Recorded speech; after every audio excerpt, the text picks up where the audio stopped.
You're listening to the Falcon Method podcast, the audio content accompanying our monthly investment newsletter service.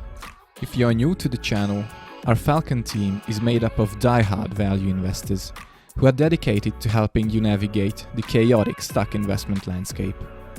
In this series, we provide regular updates on investment-related topics and recap highlights from our newsletter in a more casual format. Without further ado, let's jump into today's program.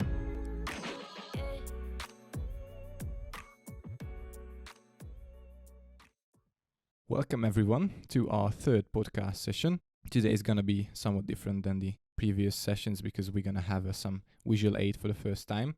So today's topic is going to be Alibaba, and the reason behind that is because we recently came across the news that one of the most renowned value investors, Charlie Munger, who's Buffett's partner at Berkshire and who also manages the portfolio of the Daily Journal, after years of inactivity has once again initiated a significant new position in the portfolio of the Daily Journal.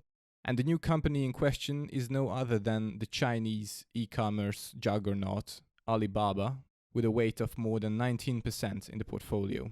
And things got even more interesting from here when we realized that another world-famous investor, namely Mohnish Pabrai, also put money in the game, giving Alibaba a 15% weight in the portfolio of Dalal Street, which he manages. And since both Mr. Munger and Pabrai are known to be advocates of running a concentrated rather than an overly diversified portfolio of stocks, so whenever they seem to be recognizing an elephant in the room, well, it certainly raises our attention regarding the underlying stock.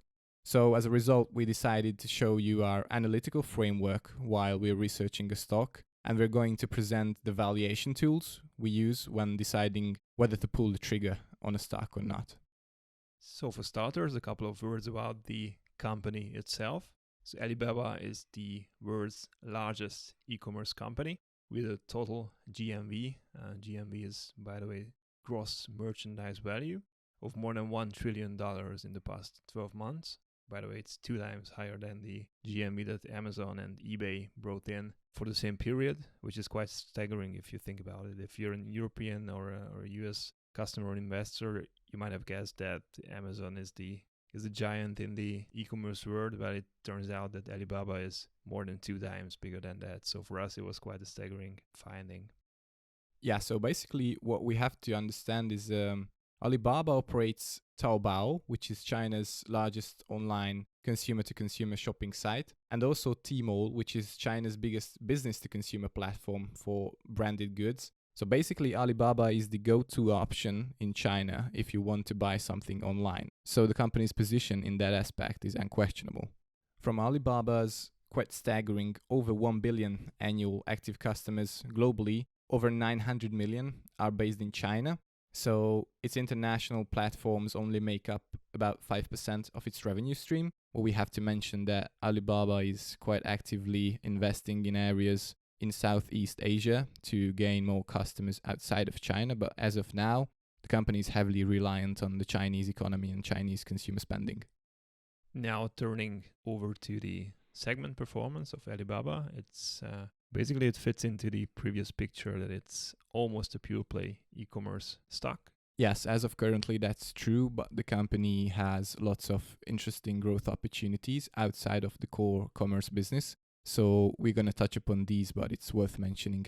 Yeah, so the company's core commerce businesses account for almost 90% of its revenue and basically all of its profits. What also stands out as an important up-and-coming segment of the company is its cloud computing branch, which already makes up roughly 8% of sales and is growing at really mind-blowing rates, over 50% annually. Yeah, and as for the market position of the cloud computing business, it ranks third in the world, lagging only behind Amazon's AWS and Microsoft's Azure, and it's first in the Asia-Pacific region, and basically it's thanks to the significant early mover advantage it had in the cloud sector. And the truth is that we really like cloud computing businesses. When we were analyzing Amazon, we basically saw that the core commerce business is not that interesting for us because profitability is quite low there. but the AVS is a staggering business, and if Alibaba could manage something similar out of its cloud computing segment, it could certainly be a major growth driver, which, considering China's digitalization roadmap, could enjoy a significant tailwind in the coming decade. But we want to mention that it's not likely to reach similar profitability like AVS or Azure in the next 5 years or so. We do not calculate any.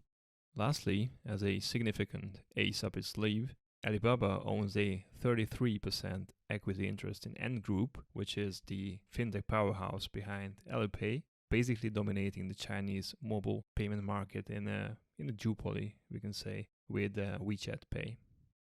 Since we conduct our research in the EVA framework, our prime metric for the company's quality is the EVA margin. Just a few words about EVA, or economic value added. Well, at its barest essence, EVA it's a simple 3-line computation of a form of profit that it's easy to understand. So it's sales minus operating costs minus capital costs. In traditional accounting, only the cost of debt is taken into account, but when we're talking about economic value added, it also deducts the cost of using equity capital, and what remains is EVA, so it's sales less operating costs less the full cost of financing business assets.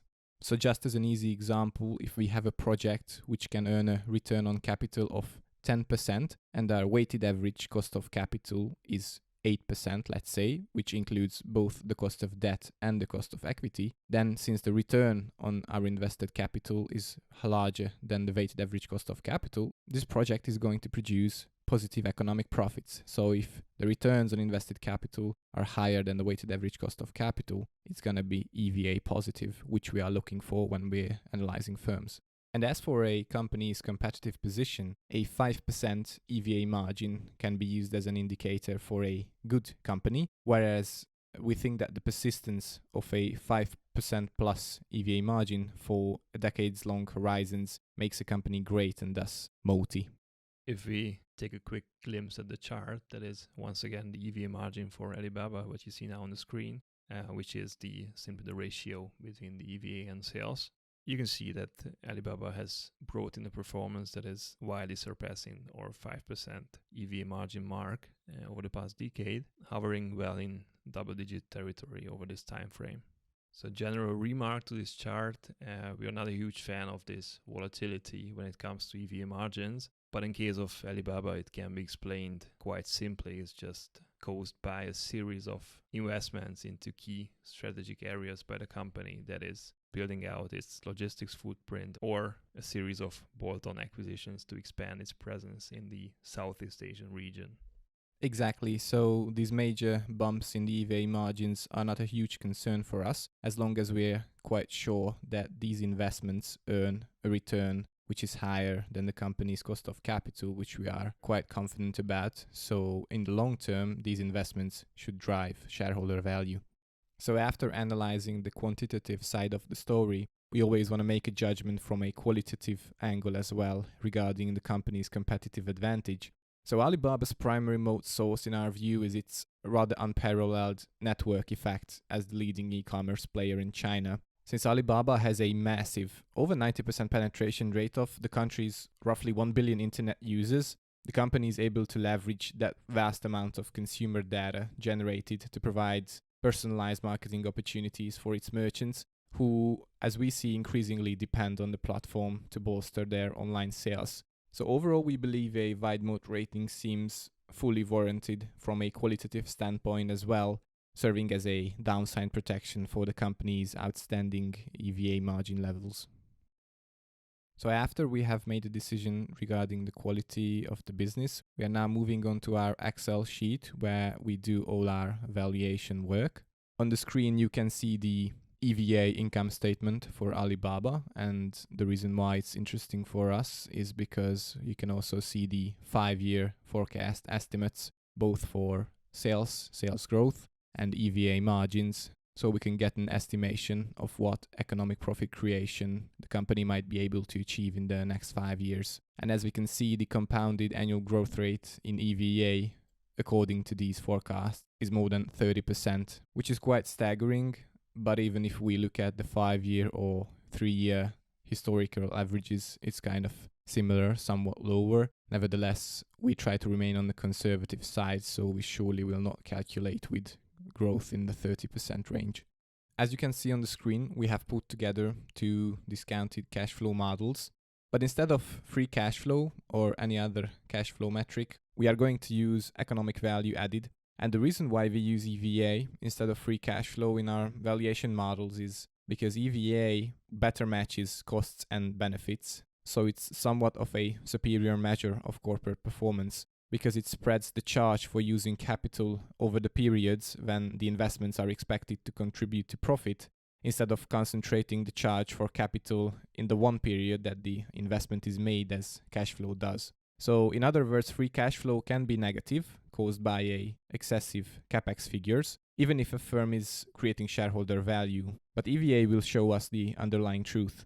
That being said, it's worth mentioning that the present value of a forecast for EVA should always mathematically be identical to the net present value of discounted cash flows. So the end result which we're going to get, it will not differ, but we get there in a more logical way. And as you can see on the screen, for the explicit period, we are going to calculate with 10 years. And the main difference between this model and other free cash flow models is that the terminal growth rate which we are calculating with is 0%. And that's the main difference between a free cash flow and an EVA-based calculation, because EVA cannot forever grow as opposed to free cash flow or net income or any other accounting metric. And the reason why is because any firm only has a finite amount of projects where it can out-earn its true cost of capital. So in order to increase net income or free cash flow, you could invest theoretically in projects where your return on invested capital is below the weighted average cost of capital and still increase net income and free cash flow. But those are going to be EVA negative projects. So no matter how great the company is, it cannot forever grow economic profits. And the reason why is pretty simple, because competitors are eventually going to flood into those investment projects also, where the return on invested capital is higher than the VACC, and it's only up till a certain point in time when a company can fend off this competition. First, we have to mention that although discounted EVA models are a far cry from a precise tool, we can use them as a vaguely right rather than precisely wrong indicator of the fair value of a company. But it's especially effective in extreme cases when the share price and the fundamental performance of the underlying business are largely disconnected from each other. And as a result, for every company we analyze, we compute a conservative and an enterprising scenario and use those as proxies for our fair value range.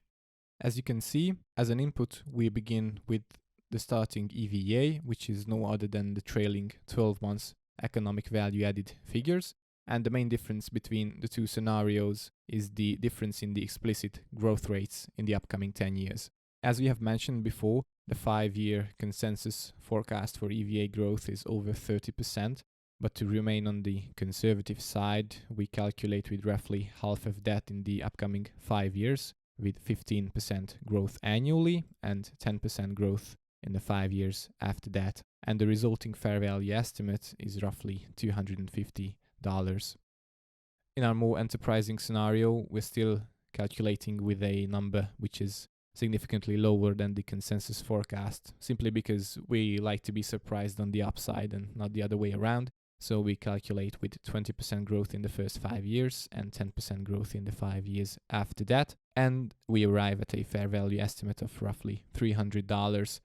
In both scenarios, as a discount rate, we use 8.2%, which is the 5-year average cost of capital. So as a final note, we get a fair value range of roughly between $260 and $300. So if we would want to grab one number as a fair value estimate, we would go with that $280. But again, we have to mention that we are thinking in ranges. So we're interested in scenarios where the price of the stock is materially below this range, just like in this case with Baba trading at roughly $210 as of today.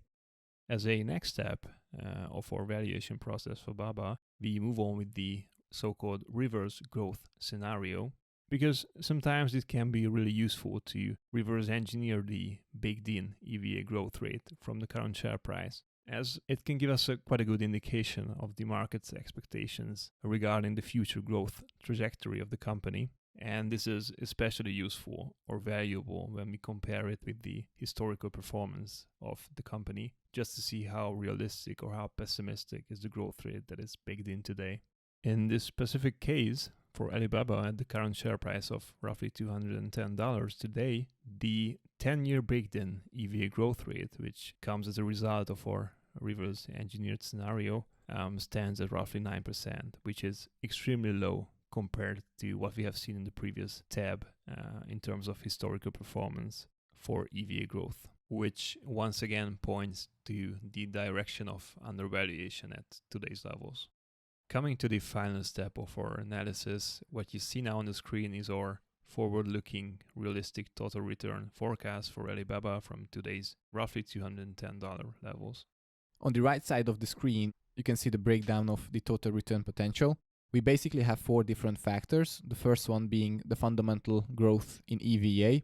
And as you can see, it stands at almost 22%, even after we have slightly lowered the sales forecasts for the next 5 years to stay on the conservative side. Normally, we would have a buyback and a dividend component, but since Alibaba pays no dividend and since stock buybacks basically are just offsetting the dilution from the issuance of new shares, we do not calculate with any of these 2 metrics. And lastly, we have a sentiment component, which is basically a valuation factor. That is the reason why we have an enterprising and a conservative scenario. In the enterprising scenario, we are basically calculating that the valuation stays the same as of today. And here we do not expect any expansion or contraction from today's valuation levels. So since Alibaba today seems to be somewhat undervalued, even our enterprising scenario is rather on the conservative side. So basically we get an enterprising total return of 22%, which stems from the fundamental growth of the company. Looking at the conservative scenario, in this case, we do calculate with some valuation contraction, even from today's rather depressed multiples, but we still get a total return in the 15% range, which is more than acceptable. And on the left of the screen, you can see the total return chart, which is just basically the midpoint value of these 2 aforementioned scenarios. So we can see that realistically, we could have a return in the ballpark of 15 to 20% in the next 5 years. So overall, Alibaba today seems to be a rather compelling risk-reward opportunity, and we believe that the company today is worthy of further due diligence. We hope this analysis could provide you with some valuable insights which could help your own research. If you're interested in similar contents, then stay tuned and see you in the next video. Goodbye. Goodbye.